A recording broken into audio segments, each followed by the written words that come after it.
My soul is running. What is it? No more chains. No more chains holding me. My soul is resting. Yes, it is. It's God's blessing. And praise the Lord. Hallelujah. Praise the Lord. Woo! I've been fasting, y'all. Yeah! Praise the Lord. Hold on. Wait a minute.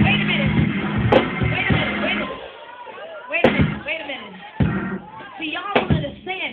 When he preached about waiting in the process, you got to first want to be delivered before God can do something with you, young people. See, the devil got you tricked into thinking that you have no purpose in life. But I'm telling you that the devil is so intimidated. When you were born in the earth, every young person stand up in this place. When you were born on the earth, the enemy was intimidated. Touch yourself, say, there's something great in me. Come on, don't play with me, y'all. Say, there's something great on the inside of me.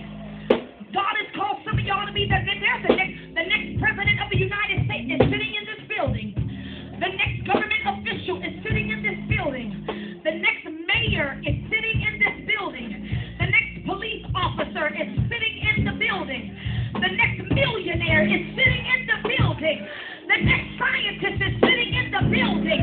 The next astronaut is sitting in the building. The next preacher is sitting in y'all sleeping it. Young people, touch yourself, say there's something great in me.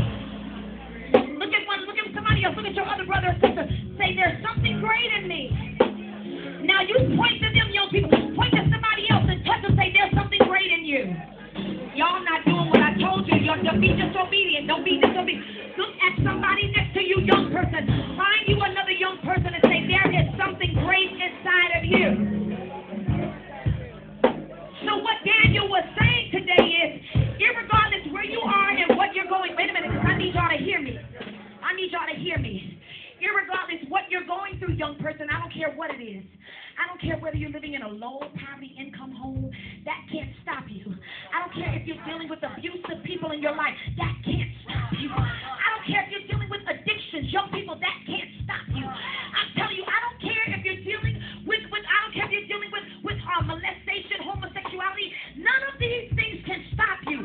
When you make up in your mind that I'll let nothing separate me from the love of God, when you make up in your mind that I refuse to let my circumstance, my situation deter what God has for me, there is something God's going to take that bad and he's going to turn it into good for you. Look at your brother or your sister, say there's something great in you. For those of you that are a little older, you've got to come to the realization that you got to come to your mind and say, I decided that I'm going to live free.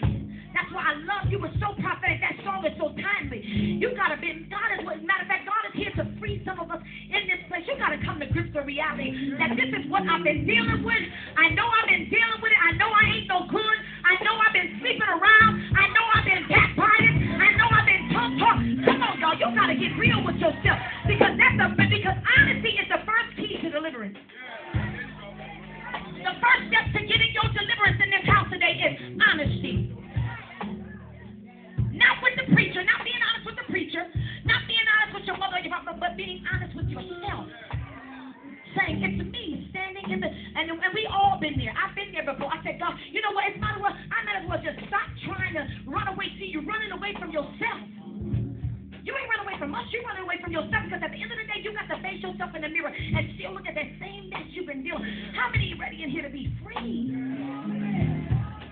And let me say this because I'm talking about so much word is going forth in this house, y'all ought to be just throwing up word. You ought to be throwing it up. Before, you got to get to a place in your mind where you're saying, God, I'm ready to be free. I'm ready to be used by you. Don't, not just on the platform, but there's a great big world out there that's your pulpit. Every corner store is your pulpit.